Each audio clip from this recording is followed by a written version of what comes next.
Puji nama Tuhan, Shalom Bapak Ibu Saudara yang kasih Tuhan. Shalom, mari kita berikan salam kepada kanan kiri kita.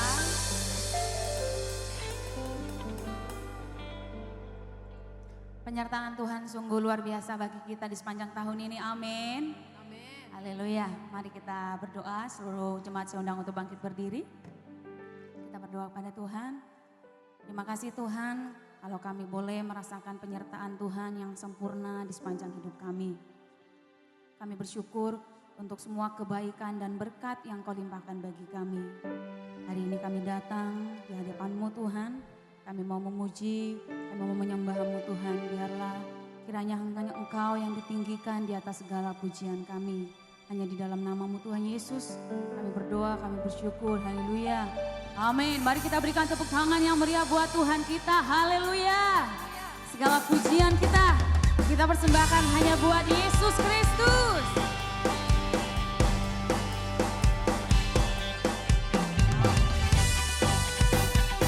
Sebab kasih-Nya yang terbesar. Pujian syukurku kuraikan bagi-Mu.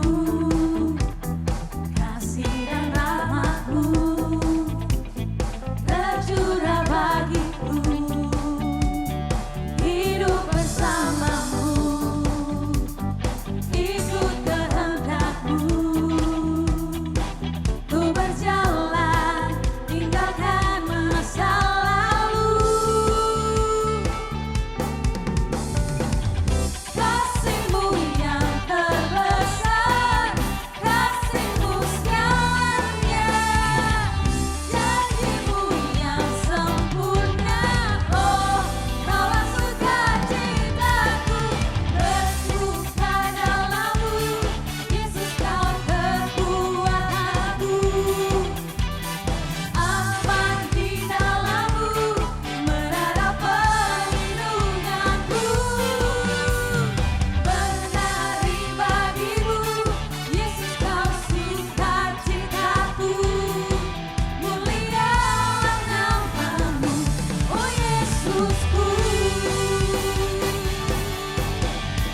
Dia baik dalam hidup kita. Amin. Terima kasih Tuhan.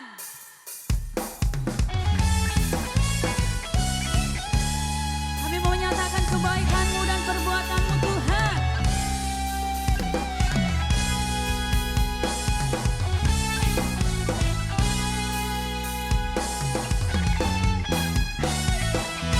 Kita terus bertepuk tangan bagi Dia.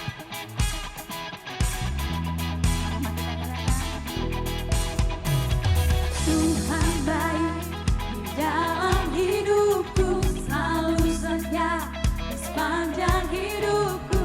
Dia dalam perbuatan-Mu, Kaulah sukacitaku. Tuhan baik di dalam hidupku, selalu setia di sepanjang hidupku.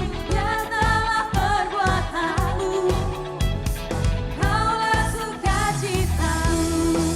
Haleluya, ku bersorak, Tuhanku luar biasa. Haleluya, ku bersorak, Tuhanku dahsyat berkuasa.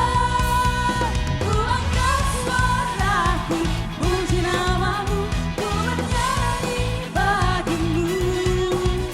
Ku bersuka, ku melompat bagi-Mu, Yesus Kau di dalamku. Ku rayakan kasih-Mu.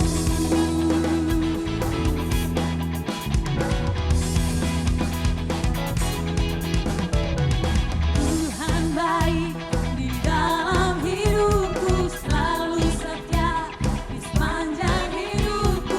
Dia dalam perbuatan-Mu, Kaulah sukacitaku. Haleluya, ku bersorak, Tuhanku luar biasa. Haleluya, ku bersorak, Tuhanku dahsyat berkuasa.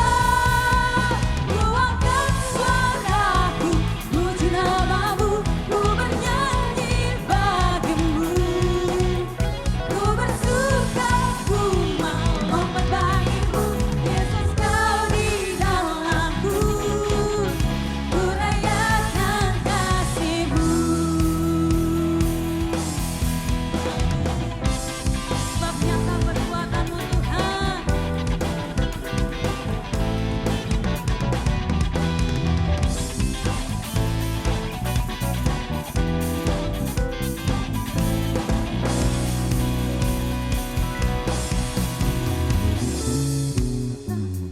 Puji nama-Mu, ku bernyanyi bagi-Mu.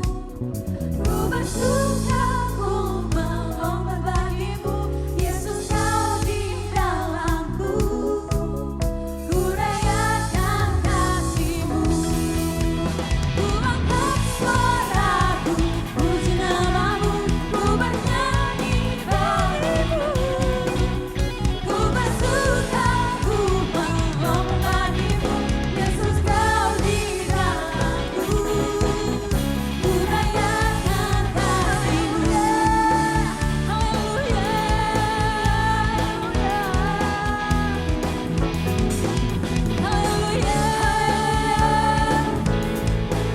haleluya, haleluya,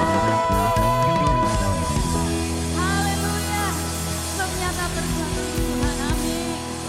Duduk Bapak Ibu Saudara, kita akan mendengarkan pengumuman. Shalom. Saat ini kami ingin menyambut bagi Bapak Ibu yang baru pertama kali hadir beribadah bersama kami pada hari ini. Apakah boleh mengangkat tangannya? Kami ingin berkenal. Baik, ada di sebelah, di tengah ya Ci. Selamat datang Bapak Ibu. Kami mengundang bila Bapak Ibu belum memiliki tempat ibadah tetap boleh bergabung bersama kami. Berikut pengumuman sepekan. Ibadah doa Rabu melalui Instagram Sukirno Tarjadi jam 8 malam. Ibadah doa hari Sabtu setiap jam 11 siang di GLCC. Anchor Kids diadakan 9 pagi di Bali United, jam 11 siang dan jam 4 sore di GLCC.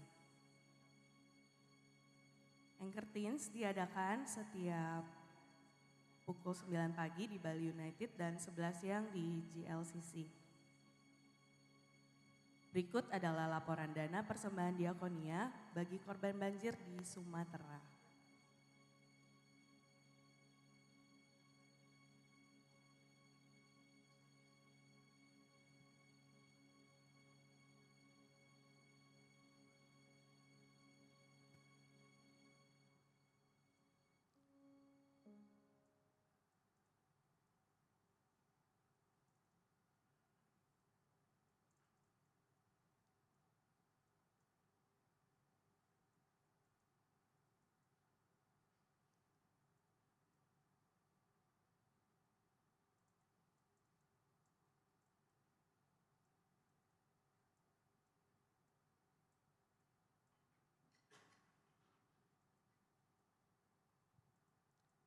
Bagi Bapak, Ibu yang ingin memberikan persembahan diakonia dapat transfer ke rekening tertera pada layar berikut ini.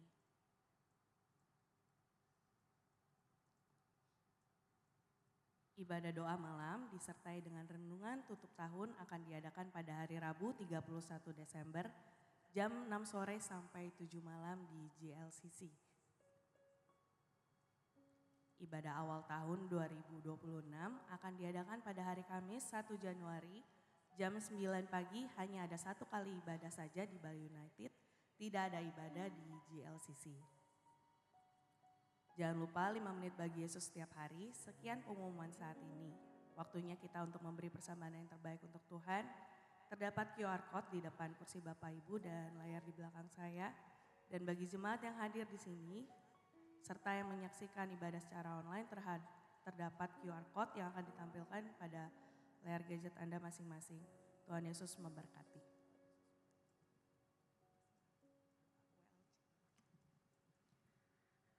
Mari sebelum kita berdoa di dalam Tuhan. Terima kasih Tuhan Yesus untuk setiap berkat-Mu yang telah Engkau limpahkan bagi kami Tuhan. Dan sekarang saatnya kami mempersembahkan sebagian dari berkat yang telah Engkau berikan Tuhan.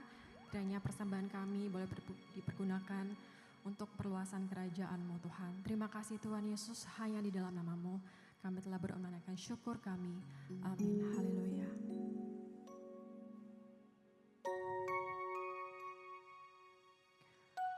Bawa kami Tuhan untuk lebih dekat lagi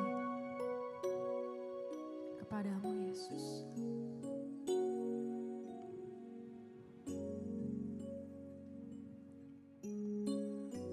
Ajar kami untuk berdiam di dalam Engkau Tuhan. Mari sama-sama. Bawaku ke gunung kudus-Mu, di tempat kediaman-Mu, biar kemuliaan melingkupi hidupku dan jiwaku kan dipuaskan. Hanya dekat-Mu itu yang ku perlu, Kau sumber penghiburanku, dan Kau yang ubahkan air mataku jadi lembah yang bermata air. Sebab itu ku memuji-Mu, Engkau Allahku. Mulutku kan selalu puji-Mu dan angkat tangan sembah-Mu, tinggikan nama-Mu, Yesus kemuliaan.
ku agungkan Yesus, Raja di atas segala raja.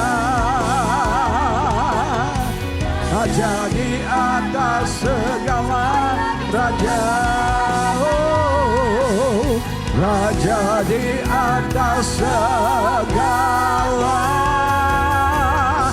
raja.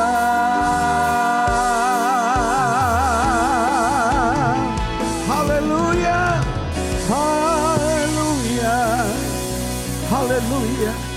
Kami tinggikan Engkau, kami muliakan Engkau, Raja di atas segala raja, Tuhan di atas segala Tuhan. Engkau yang berdaulat, Engkau yang berkuasa, Engkau yang mengendalikan dan mengontrol segala sesuatu. Semua tunduk kepadamu ya Tuhan. Kami puji, kami sembah, kami muliakan, kami agungkan, kami kuduskan namamu. Allah perkasa, Tuhan yang dahsyat, yang hebat, yang luar biasa. Kami bersyukur kalau pada hari ini, di minggu terakhir di tahun ini kami bisa berkumpul beribadah menyembah Tuhan. Itu semua karena anugerah-Mu. Itu semua karena kebaikan-Mu bagi kami. Layak kami pada hari ini mengucap syukur untuk apa yang Tuhan sudah kerjakan. Yang Tuhan sedang kerjakan. Dan Tuhan akan terus kerjakan dalam hidup setiap kami. Berbicara kepada kami pada pagi ini Tuhan. Biar firman-Mu disampaikan, diberitakan, membangun iman kami. Menguatkan hati setiap kami. Membuat kami semakin dekat, melekat kepada Tuhan. Urapi hamba-Mu pakai hamba-Mu. Jamah hati setiap kami. Di dalam nama Yesus kami berdoa dan kami mengucap syukur. Semua yang percaya bersama-sama kita katakan amin. Haleluya, haleluya. Silakan duduk. Jemaat yang diberkati Tuhan, shalom. Shalom, selamat pagi semuanya. Bagaimana kabar Bapak Ibu semua? Luar biasa. Siapa yang diberkati Tuhan senang sukacita hari ini datang ibadah, amin. Bersyukur kita ada di penghujung, di akhir daripada tahun 2025. Dan izinkan saya mengucapkan selamat hari Natal buat saudara. Dan selamat menyambut tahun baru. Puji Tuhan. Di minggu terakhir ini Tuhan menaruh kebenaran firman-Nya di hati saya. Dan saya mau bagikan buat saudara. Dari Wahyu pasal yang ketiga ayat yang ke-7 yang menulis demikian. Wahyu pasal 3 ayat 7 saya ajak kita baca sama-sama dengan suara yang keras 1, 2, 3. Dan tuliskanlah kepada malaikat jemaat di Philadelphia, inilah firman dari yang kudus, yang benar, yang memegang kunci Daud. Apabila ia membuka tidak ada yang dapat menutup, apabila ia menutup tidak ada yang dapat membuka. Jemaat yang diberkati Tuhan, kita ini sedang berada di bagian terakhir daripada akhir zaman. Kita sedang ada di episode yang terakhir, kita sedang ada di bab yang terakhir daripada akhir zaman. Nah, saya kasih tip buat saudara yang ada di akhir zaman, jangan takut. Jangan fokus kita pada peristiwa yang terjadi. Jangan fokus kita pada event-event yang terjadi. Saudara jujur di akhir zaman Alkitab sudah menubuatkan akan terjadi goncangan demi goncangan, akan terjadi krisis demi krisis, akan terjadi peperangan, bencana alam. Tapi jangan fokus pada semua itu. Karena fokus daripada akhir zaman bukan peristiwa. Fokus akhir zaman bukan event. Tapi fokus akhir zaman adalah kepada Yesus. Kenapa? Karena Yesus yang mengendalikan. Yesus yang mengontrol semuanya. Semuanya harus terjadi sesuai dengan rencana Tuhan. Semuanya harus terjadi dalam waktunya Tuhan. Bahkan kalau Anda pelajari, antikris pun ada periodenya, ada masanya, ada waktunya. Dia hanya dikasih jatah berapa lama saudara? 3,5 tahun. Gak boleh kurang, gak boleh lebih. Tuhan yang kendalikan, Tuhan yang kontrol. Dan satu hal yang buat saya senang di akhir zaman adalah karena apapun beritanya, apapun keadaannya, pasti happy ending. Yang sepakat katakan amin. Alkitab katakan yang menang bukan antikris, yang menang bukan setan. Tetap yang menang adalah Yesus dan kita orang-orang kudus. Yang sepakat katakan amin. Kasih tahu kiri kananmu bilang, you are the overcomer. Engkau adalah pemenang itu. Engkau akan jadi pemenang. Sesulit apapun keadaanmu, serumit apapun masalahmu, ingat pada akhirnya finally, endingnya kita yang akan menjadi pemenang. Amin saudara. Salam dong kiri kanan, kamu pemenang. Kamu pemenang. Nah Alkitab berkata bahwa kunci Daud dipegang oleh Yesus. Kunci Daud berbicara tentang kuasa. Kunci Daud berbicara tentang otoritas. Saudara, yang berotoritas, yang berkuasa, yang mengendalikan semuanya adalah Yesus. Yesus yang mengendalikan, Yesus mengontrol. Maka dari itu kita tidak usah takut. Memang krisis demi krisis akan terjadi. Goncangan demi goncangan akan terjadi. Mungkin kita mengalami hari-hari ini goncangan secara spiritual. Saya baru sadar selama beberapa tahun ini saya didukunin orang dekat saya, saudara. Saya peperangan secara rohani dan itu nggak gampang buat saya. Saya di zona nyaman, Tuhan dorong saya masuk dalam zona yang tidak nyaman sama sekali. Nah saudara, mungkin kita mengalami krisis, goncangan secara ekonomi. Banyak pengusaha teman saya bilang gini, Pak, waktu COVID kemarin puji Tuhan kita bisa bertahan. Kita bisa melewati, walaupun sulit, walaupun berdarah-darah, kita bisa melewati. Tapi sekarang Pak, kondisi jauh lebih buruk daripada masa COVID dulu. Sekarang susah sekali. Banyak orang bolui, dong hadong hepeng, meyucien, gak punya duit saudara. Nah ada satu fenomena yang menarik terjadi. Ternyata mal-mal di Jakarta tahun 2025 ini paling ramai pengunjungnya. Mal rame banget, di mana-mana mau rame. Tapi pengusaha mal mengeluh karena omsetnya turun saudara. Rupanya banyak orang berduyun-duyun datang ke mal buat ngadem. Buat cari AC, buat jalan-jalan. Daripada jalan-jalan di taman kota, enak jalan-jalan di mal. Dingin, bersih, toiletnya bagus. Wah keren banget saudara. Nah mal diserang oleh Roh Jali, Rohana, Roh Halus, Roh Musa. Apa Roh Jali? Rombongan jarang beli. Hanya jalan-jalan di mal. Bahkan air minum pun bawa dari rumah. Pakai tumbler saudara ya. Alasannya model tapi buat ngirit saudara ya. Ada lagi yang namanya Rohana. Rombongan hanya nanya, Mbak harganya berapa? Begitu dikasih tahu kabur saudara ya. Ada lagi Roh Halus. Rombongan hanya ngelus. Bahannya bagus ya, dia lihat tag harganya kabur dia saudara. Ada lagi Roh Musa, rombongan muka susah. Ini Anda yang mana nih? Nah setelah hari-hari ini goncangan terjadi, tapi pesan Tuhan buat setiap kita, jangan takut. Kenapa kita jangan takut? Karena Tuhan yang mengendalikan, Tuhan yang mengontrol, Tuhan yang menguasai semuanya. Bahkan Alkitab berkata, Tuhan yang membuka pintu, Tuhan juga yang menutup pintu. Saya ingin kita punya perspektif yang benar tentang pintu yang tertutup. Selama ini kita selalu berharap pintu terbuka, pintu terbuka, pintu terbuka. Kita senang, kita bersyukur ketika pintu terbuka. Pintu bicara akses, pintu bicara jalan, pintu bicara kesempatan, kita senang.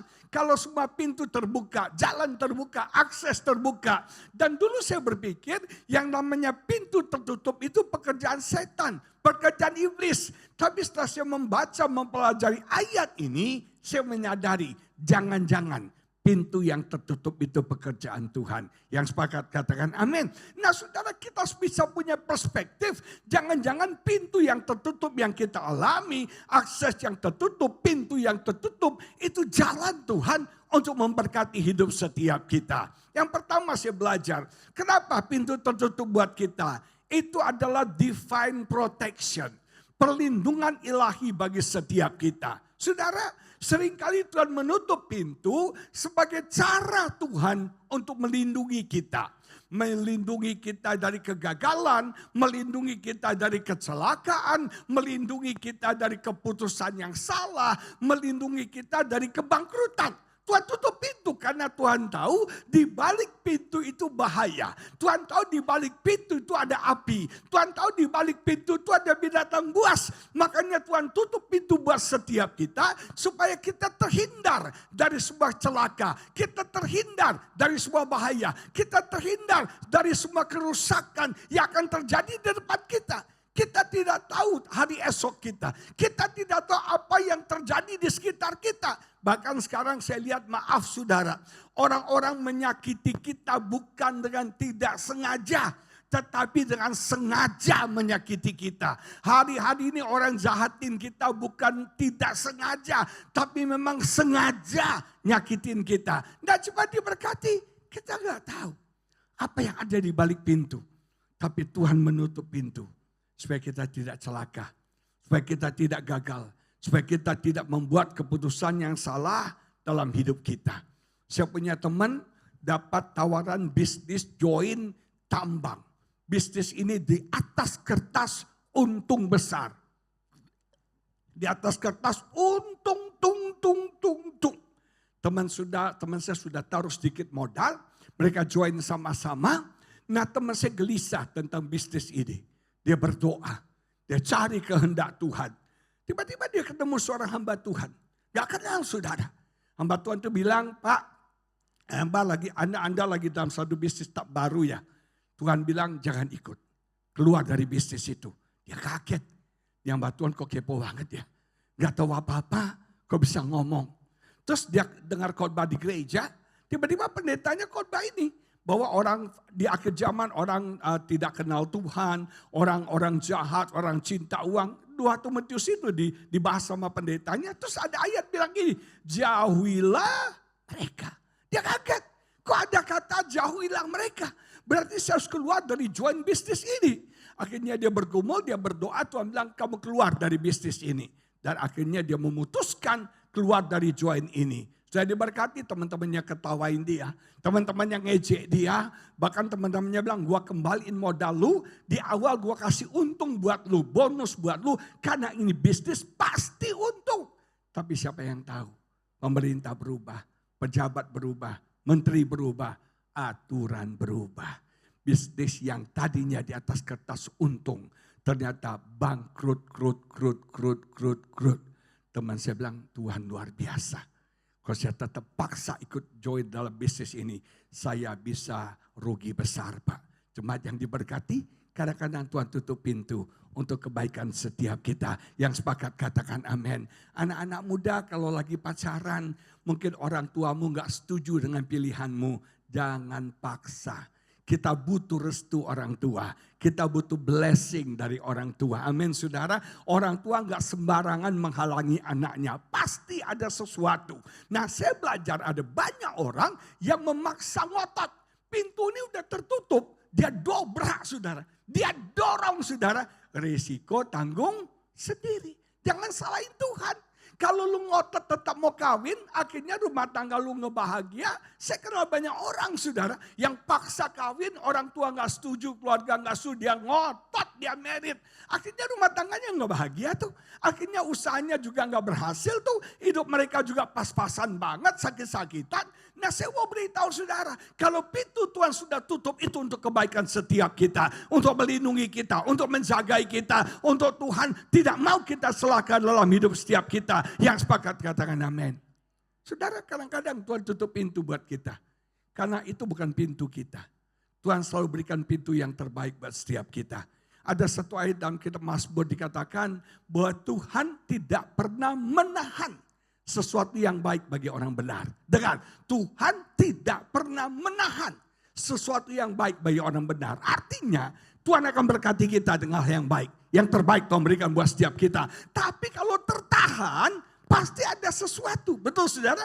Artinya itu not the best for you. Itu bukan yang terbaik buat Anda. Karena Tuhan selalu memberikan yang terbaik buat setiap kita.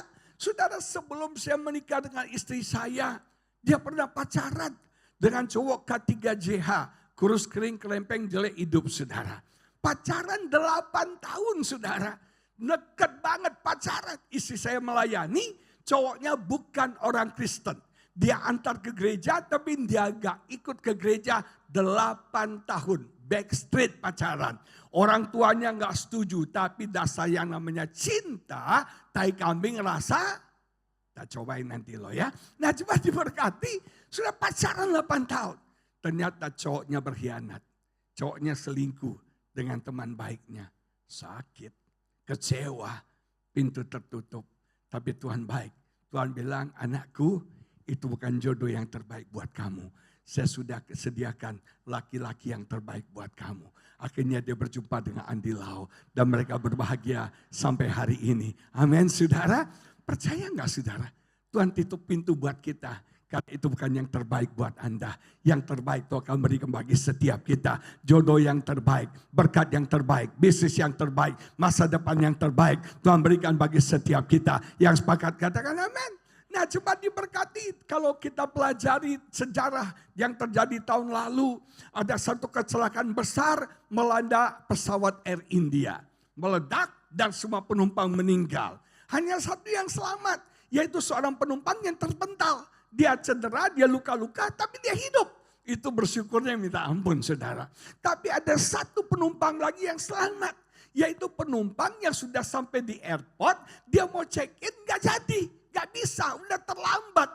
Dia udah marah-marah, dia udah ngomel-ngomel. Dia bilang, kenapa nih saya gak bisa masuk pesawat, gak bisa boarding. Petugas katakan, tidak boleh.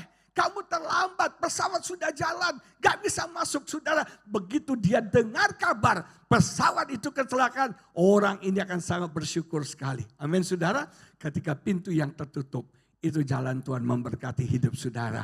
Jalan Tuhan menyelamatkan setiap kita. Amin saudara. Kalau mungkin ada kontrak yang tiba-tiba batal.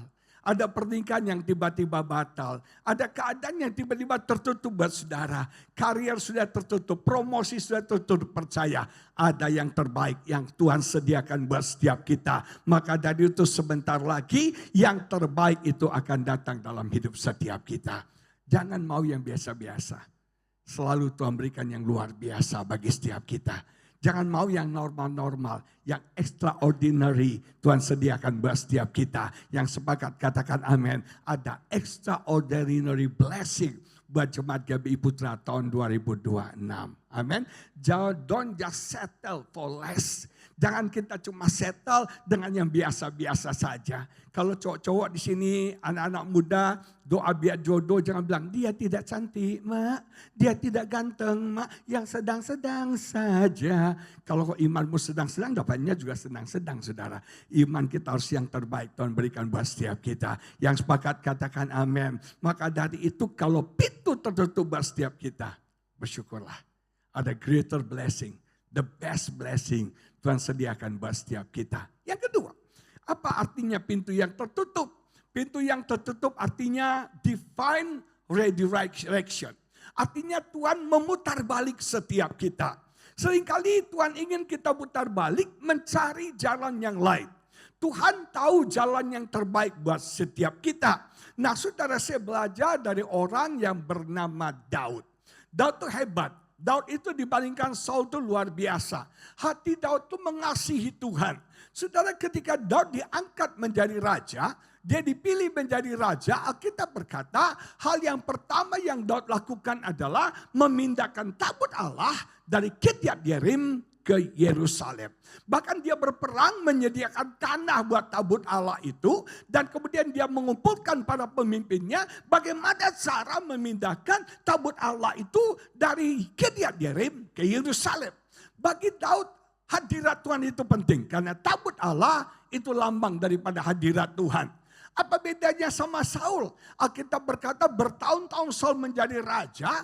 Dia gak peduli tentang hadirat Tuhan. Dia nggak mau tahu tentang hadirat Tuhan. Saya mau beritahu saudara, hadirat Tuhan itu penting dalam hidup kita. Hadirat Tuhan itu sumber berkat dalam hidup kita. Sumber kemenangan bagi kita. Sumber sukacita bagi setiap kita. Nah, Daud perlu hadirat Tuhan itu. Selama ini hadirat Tuhan terlantar.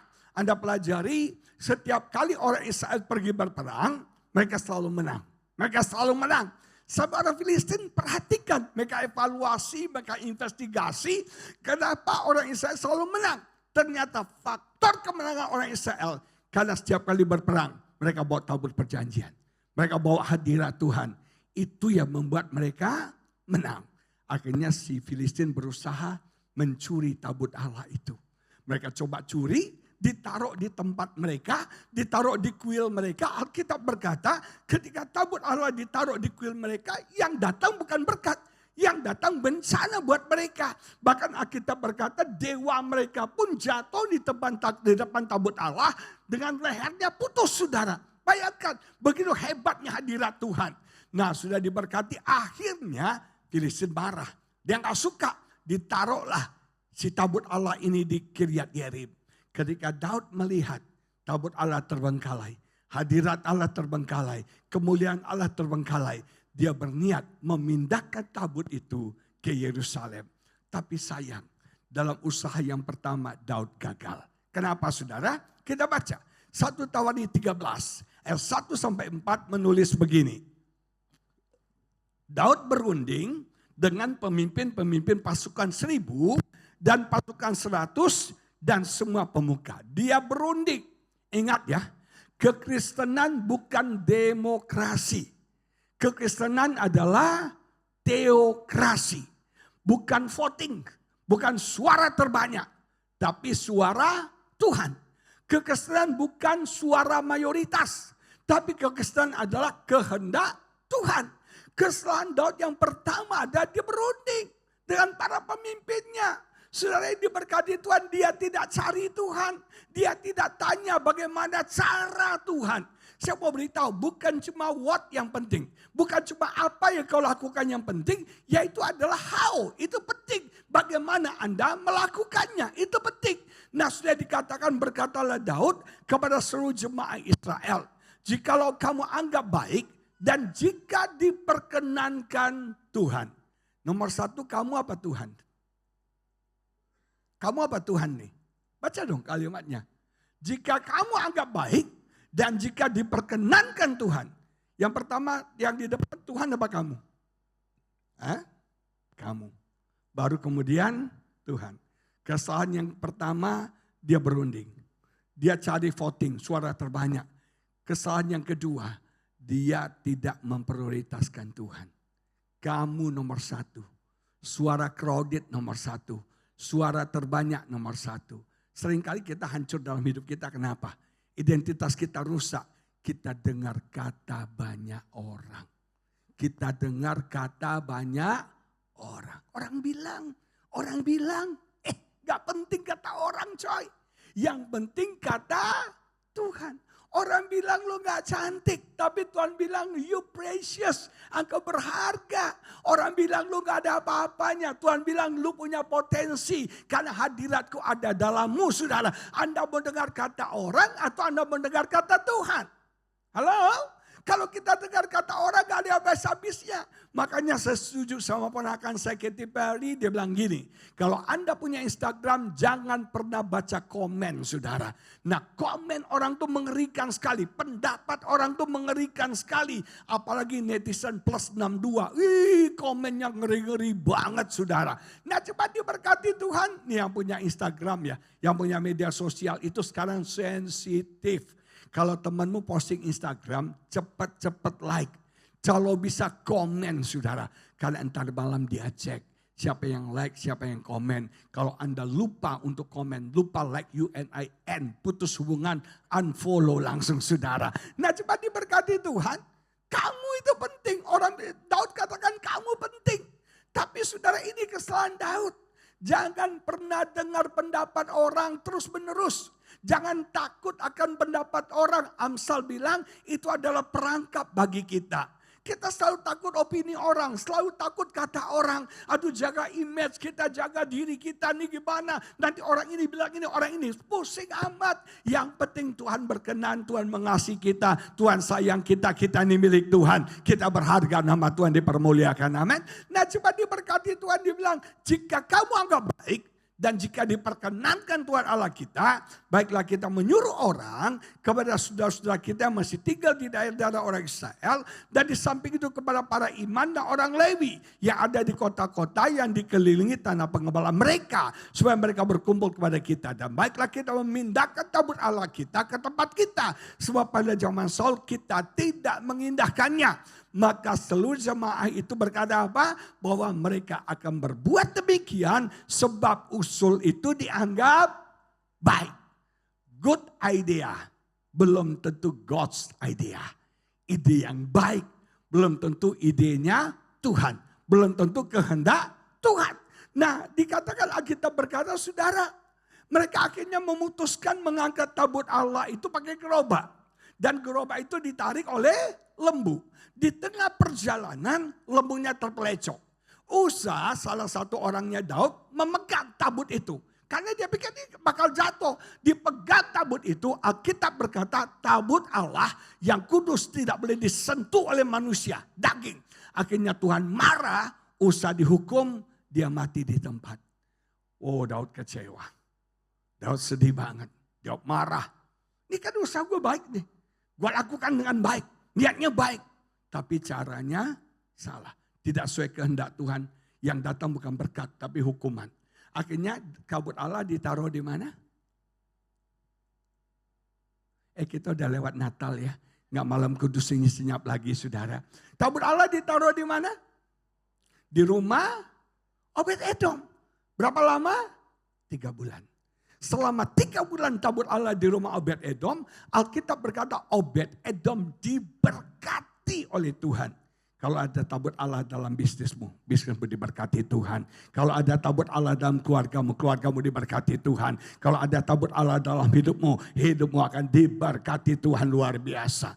Alkitab berkata Obed-Edom diberkati Tuhan selama 3 bulan. Akhirnya Daud pikir, wah gawat nih. Kalau Obed-Edom semakin diberkati, ini bahaya ini. Dan ayat 12 ditulis begini. Pada waktu itu Daud menjadi takut kepada Allah. Dia mulai takut. Lalu katanya, bagaimanakah aku dapat membawa tabut Allah itu ke tempatku?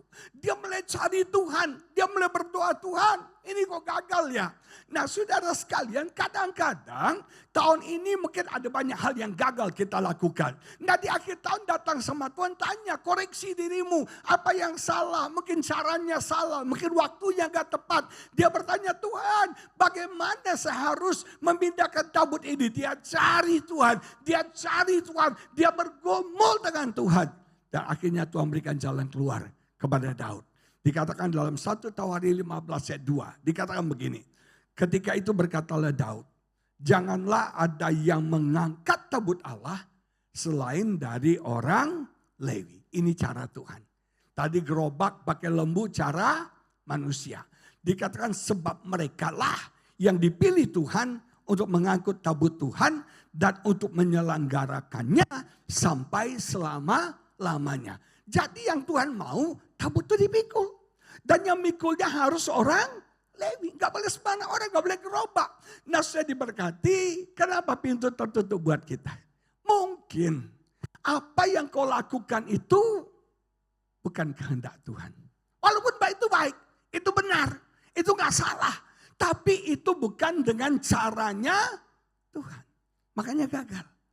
Di akhir tahun ini, cari Tuhan. Apa yang Tuhan mau? Bagaimana cara yang Tuhan mau? Jujur ya, kadang-kadang kita melakukan sesuatu yang pertama karena ambisi kita. Ambisi kita. Kita nggak mau kalah sama orang. Ambisi kita, kehendak kita. Kadang-kadang kita melakukan sesuatu supaya dilihat orang. Supaya dipuji orang. Supaya dikasih tepuk tangan oleh orang-orang. Aplaus orang. Tapi kadang-kadang coba cek. Kita melakukan sesuatu memang untuk kemuliaan Tuhan gak? Dengan hati yang tulus gak? Saya banyak hal dalam hidup saya mengalami kegagalan. Dan jujur, kenapa saya gagal? Karena ambisi saya. Saya masih ingat, saya pernah teman-teman pendeta banyak buat tur ke Israel. Dalam hati saya nih, aduh dia biasa-biasa aja bisa bawa rombongan ke Israel. Gue lebih punya nama dari dia.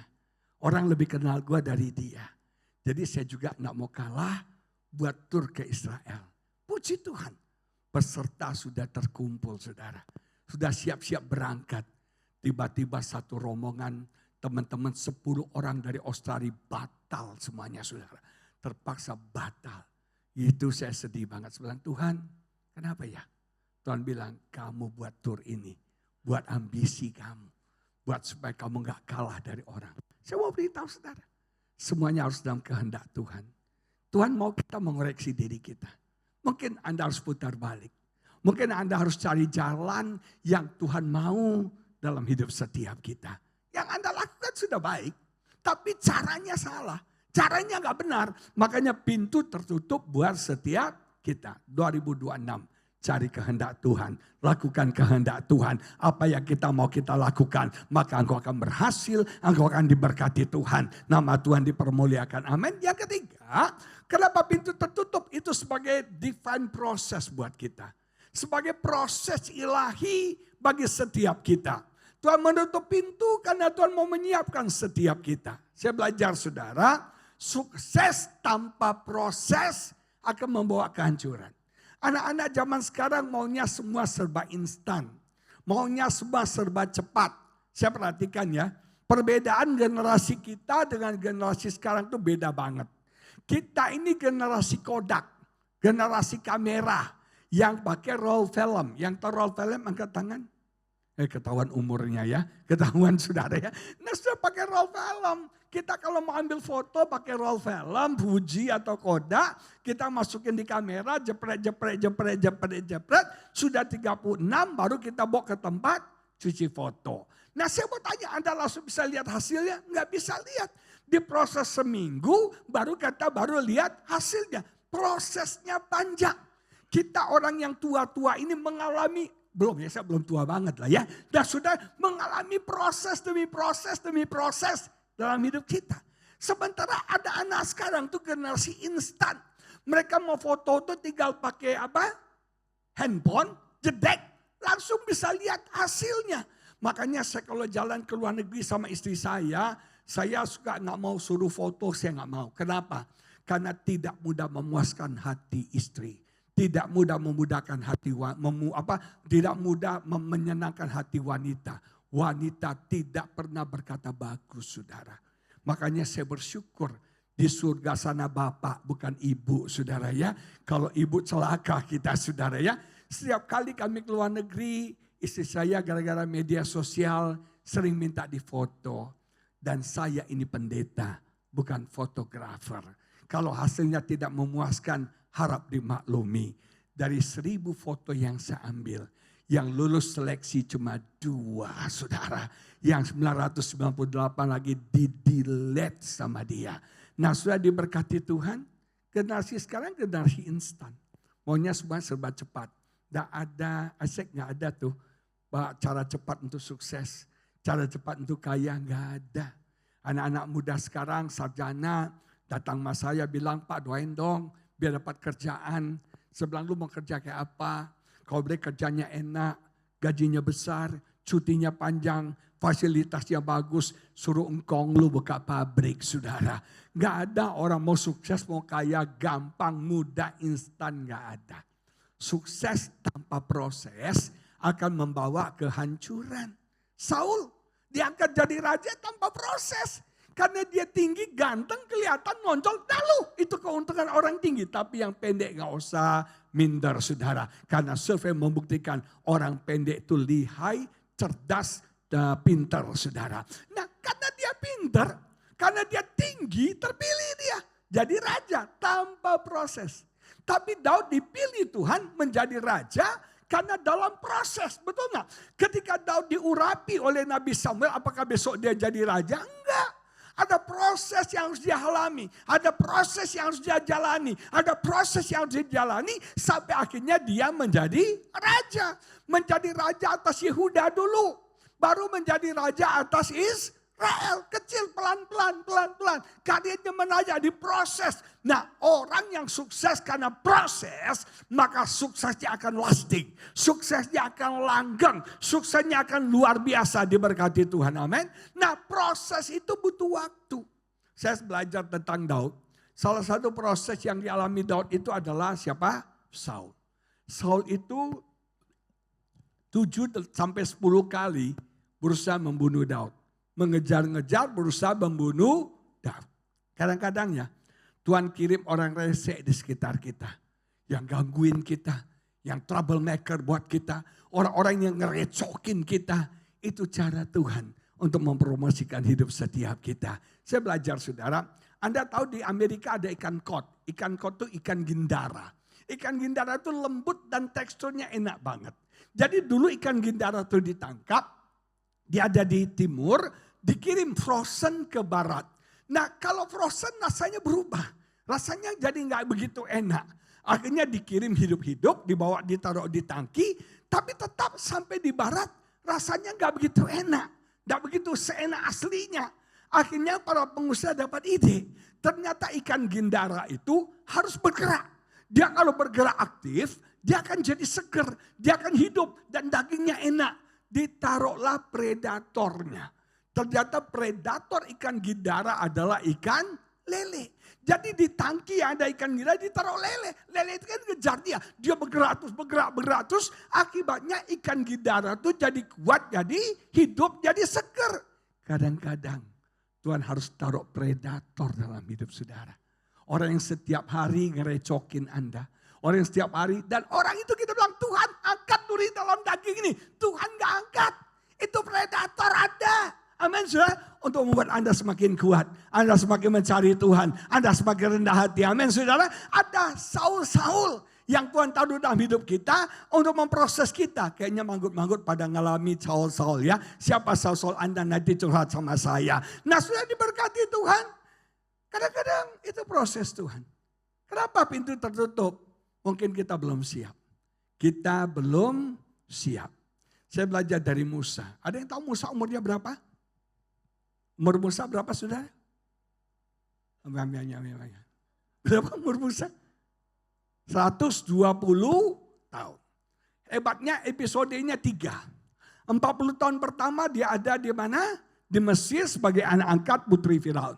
40 tahun yang kedua dia ada di mana? Di padang gurun sebagai gembala kambing domba. 40 tahun yang ketiga dia ada di mana? Sebagai pemimpin besar bangsa Israel. Masa pertama dalam hidupnya Musa, itu masa dia berkata, I am somebody. Gua cowok keren, idola Indonesia, idola Mesir waktu itu. Kaya, ganteng, punya kedudukan, status, semua yang terbaik dia alami. I am somebody. Tapi saya mau beritahu saudara, Tuhan gak bisa pakai orang sombong. Tuhan menentang orang yang sombong. Ketika Musa umur 40 tahun, masih sombong-sombongnya. Dia datang ke bangsanya, betul? Dia datang ke bangsanya, dia lihat ada orang Mesir menganiaya orang Israel. Dengan segala kesombongannya, dia bunuh orang Mesir. Dia pikir dia jadi pahlawan bagi bangsanya. Masalahnya Tuhan bilang, lu lakuin sih baik, tapi lu masih sombong. Lu harus dihancurin, lu harus dibrokenkan. Akhirnya saudara bukannya dia diterima, malah dia ditolak oleh bangsa Israel. Dia lari ke Midian.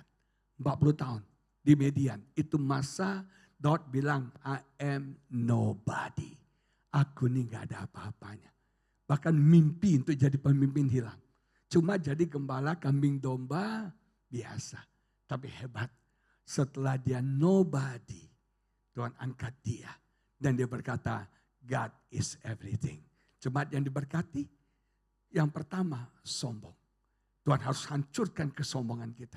Tuhan harus proses kesombongan kita. Tuhan harus proses karakter kita.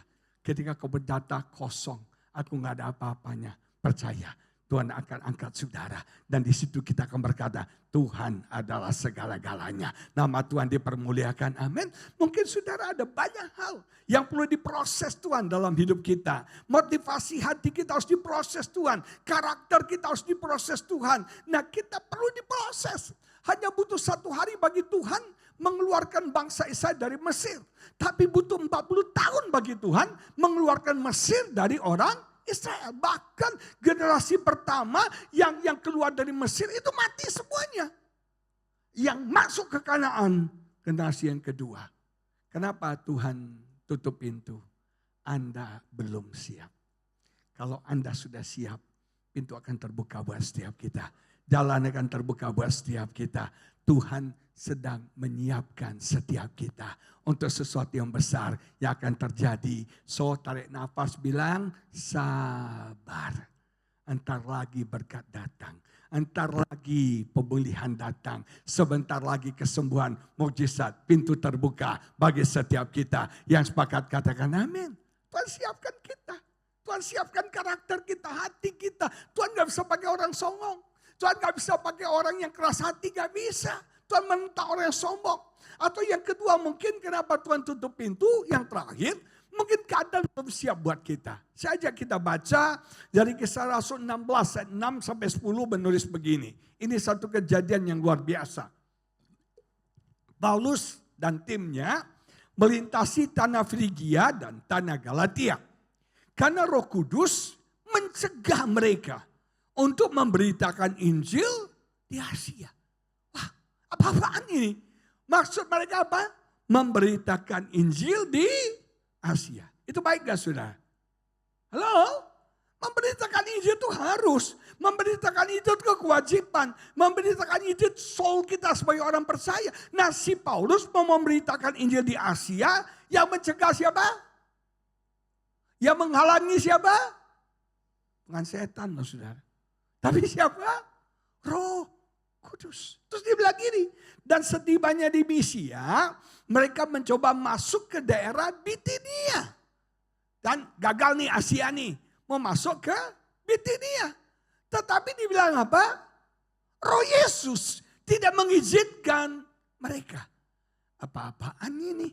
Mau menginjil ke Asia, ini bukan bisnis loh. Menginjil. Mau menginjil ke Asia dihalangi oleh siapa? Roh Kudus. Muter balik mau ke Bitinia dihalangi oleh siapa? Roh Yesus. Bukan roh setan loh ya. Roh Yesus, Roh Kudus. Terus dikatakan begini, setelah melintasi Misia, mereka sampai di Troas. Pada malam harinya, tampaklah oleh Paulus suatu penglihatan.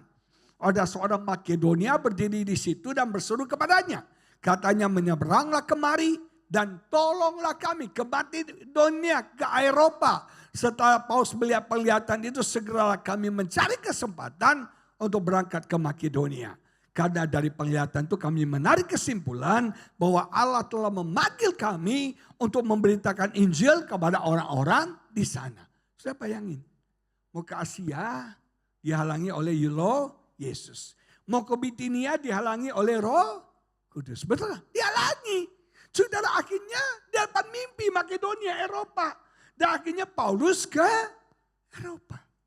Kenapa Roh Kudus tutup pintu di Asia? Kenapa Roh Kudus tutup pintu di Bitinia? Mereka belum siap. Tapi begitu saatnya siap, pintu akan terbuka. Kita baca dari 1 Petrus pasal yang pertama. 1 Petrus pasal pertama ayat 1 menulis begini. Dari Petrus, Rasul Yesus Kristus kepada orang-orang pendatang yang tersebar di Pontus, Galatia, Kapadokia, Asia kecil. Ternyata kemudian Asia dengar Injil. Siapa satu lagi? Bitinia. Begitu waktunya tepat. Pintu terbuka di Asia kecil. Pintu terbuka di Bitinia.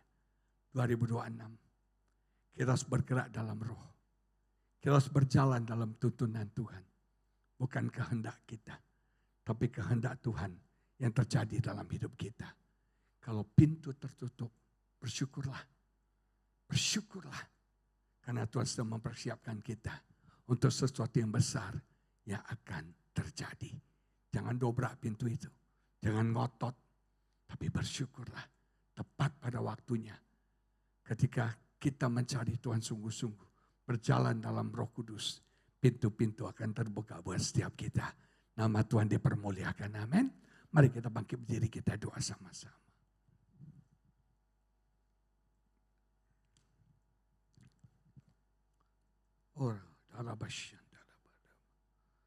Oh haleluya. Haleluya Tuhan. Terima kasih Tuhan. Kami bersyukur, berterima kasih. Tuhan yang mengendalikan semuanya. Tuhan yang mengontrol semuanya.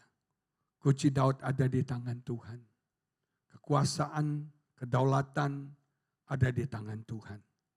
Kau berkuasa menutup pintu.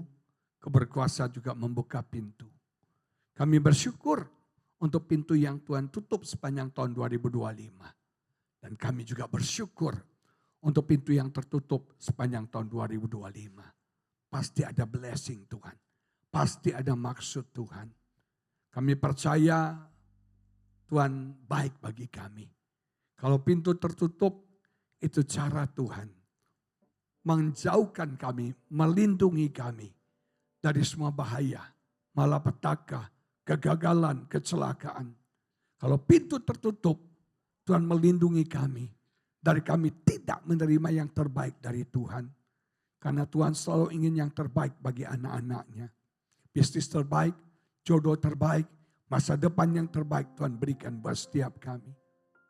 Kalau pintu yang tertutup, itu tandanya kami harus muter balik Tuhan. Mungkin selama ini yang kami lakukan karena ambisi kami. Yang kami lakukan mungkin supaya kami dipuji-puji orang. Dihormati orang. Bukan dengan hati yang tulus untuk memuliakan Tuhan. Mungkin kami taat pun karena terpaksa. Mungkin kami taat pun karena kami ingin menerima upah. Bukan dengan tulus Tuhan. Murnikan hati kami di tahun ini Tuhan. Sebelum kami memasuki 2026, hati kami bersih. Hati kami murni. Motivasi kami benar Tuhan. Kami tidak melakukan apa yang kami mau. Tapi kami melakukan apa yang Tuhan mau. Di waktu yang tepat. Dengan cara yang tepat. Biar kami mengerti kehendak-Mu, kami tahu apa yang Tuhan mau. Bagaimana kami harus melakukannya sesuai dengan kehendak-Mu ya Tuhan. Kalau pintu tertutup, kami tahu Tuhan sedang menyiapkan kami. Tuhan sedang menyiapkan semuanya buat kami. Bentuk karakter kami, hancurkan kesombongan kami. Biar kami bergantung sepenuhnya hanya kepada Tuhan. Kami berharap sepanjang 2026 ini bukan pada bisnis kami, bukan pada deposito kami, tapi bergantung hanya kepada Tuhan. Sumber segala-galanya dalam hidup kami yang tidak pernah mengecewakan dan meninggalkan kami. Maka dari itu saudara bersyukurlah. Kalau pintu-pintu tertutup buat kita sepanjang 2025. Tuhan sedang bentuk kita, Tuhan sedang proses kita. Tuhan sedang siapkan setiap kita. Mungkin kau harus muter balik. Harus cari apa yang Tuhan mau. Apa yang tepat. Yang Tuhan inginkan bagi setiap kita. Tuhan baik. Tuhan sungguh baik bagi kita. 2026 kita melihat the greater blessing. The greater glory. Kita melihat promosi-promosi. Tuhan berikan dalam hidup setiap kita. Berkati umat-Mu pada hari ini. Bersyukur saudara. Untuk pintu-pintu yang tertutup sepanjang tahun 2025. Bersyukur. Proses kami Tuhan, bentuk kami terus. Uji kami terus Tuhan. Terima kasih Bapa. Kami percaya tepat pada waktunya. Pintu berkat, pintu mujizat, pintu promosi, pintu kesembuhan. Itu terbuka buat kami. Berkati semua jemaat-Mu di dalam nama Yesus. Semua yang percaya bersama-sama kita katakan amin. Tuhan memberkati saudara. Happy Sunday dan Happy New Year. Haleluya. Mari kita semua berdoa untuk menutupi ibadah. Tuhan, kami bersyukur ya Tuhan atas kesempatan untuk beribadah di akhir tahun ini ya Tuhan. Kami angkat doa kami bagi jemaat yang sedang berlibur ataupun yang mengikuti ibadah secara online, secara streaming. Kami doa bagi jemaat yang ulang tahun dan kami berdoa agar kami dapat memasuki tahun yang baru dan tahun 2026 menjadi tahun yang memberi kesempatan yang baru bagi kami semua di sini ya Tuhan. Tuhan, kami angkat doa bagi bangsa dan negara kami, terutama bagi yang menghadapi bencana di Sumatera ya Tuhan. Kami berdoa Tuhan bimbing mereka semua di saat mereka menghadapi kesulitan di sana. Kami doa bagi presiden kami dan wakil presiden kami agar Tuhan dapat bimbing mereka ketika mereka mengambil keputusan ya Tuhan, agar mereka berjalan sesuai dengan kehendak Tuhan. Kami doa bagi pembangunan Gedung Hopes juga ya Tuhan, agar pembangunan semua berjalan sesuai dengan kehendak Tuhan dan Tuhan mencukupi semua keperluannya ya Tuhan. Dan saudara semua, sebelum kami semua berpisah, pulanglah membawa berkat dari Allah Bapa, kasih dari Kristus Yesus, dan bimbingan, pertolongan dan damai sejahtera dari Roh Kudus. Amin. Amin.